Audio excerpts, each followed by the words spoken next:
So it seems to me like there really isn't anything sadder in the world than loneliness, isolation, the feeling of being cut off, cut off from anyone else. And you could imagine somebody that has all the wealth and advantages you can imagine, except they're completely alone, isolated from other people. That person would be miserable. There may be a few exceptions of people that can really, they really want to be alone, but I really think that's quite rare. It's quite rare to find true, completely solitary hermits. Even people that live in traditionally, historically, hermits lived alone, but they would traditionally have visitors.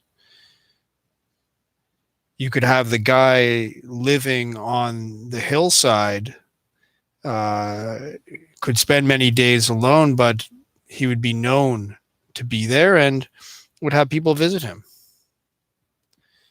So there are cases of true isolation, but they're quite rare. For the most part, loneliness and complete isolation, it just leads to misery. No matter how much you can imagine the conditions, everything else, health, wealth, everything else you can imagine.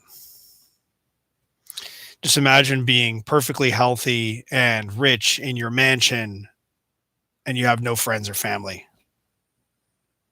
Miserable. It's easy to see how it would lead to this inward turning spiral of self destruction.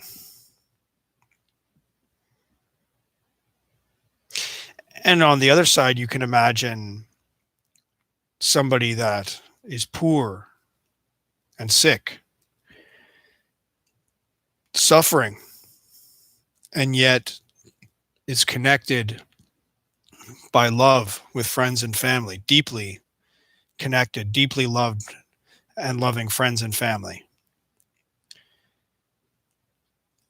And as poor and as sick and suffering as they can be, that person, I believe, would be happier than the healthy, wealthy man with no friends and family, with no love. So it keeps coming back to me. I keep coming back to this idea of loneliness being the saddest thing that there is. And I find that useful to remind myself of that, the primary importance of connections with others, connections of love and community and friendship. That's of primary importance. Because we have such the way that we tend to think is often very individual. And I love being individual. I've always considered myself individualistic in some sense. I love being independent. I love being self reliant and striving to be more so. So I don't see it as a choice between either this kind of lonely isolation or else just being completely subsumed into society and being completely a social being. I am, after all, relatively on the introverted side of the scale. And and I need to have certain space and boundaries for my own thoughts and my own independent way of life. But if it is completely separated, if it is completely just about my individualness, then it has no meaning and becomes very sad. So independence, self-reliance, these are wonderful qualities, but they only really can be fulfilled through actually having connections of love with others. So by becoming more independent, becoming more self-reliant, we can be leaders of ourselves and guide our lives and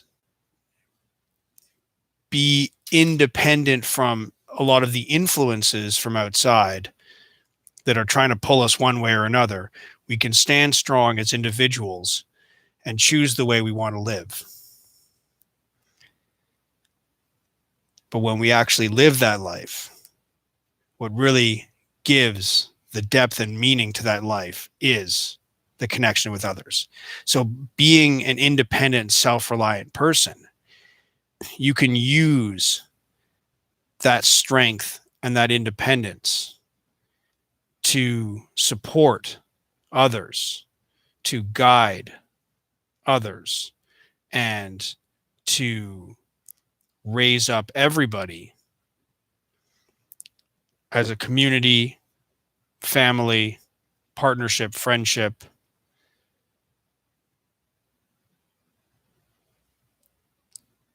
Independence and individual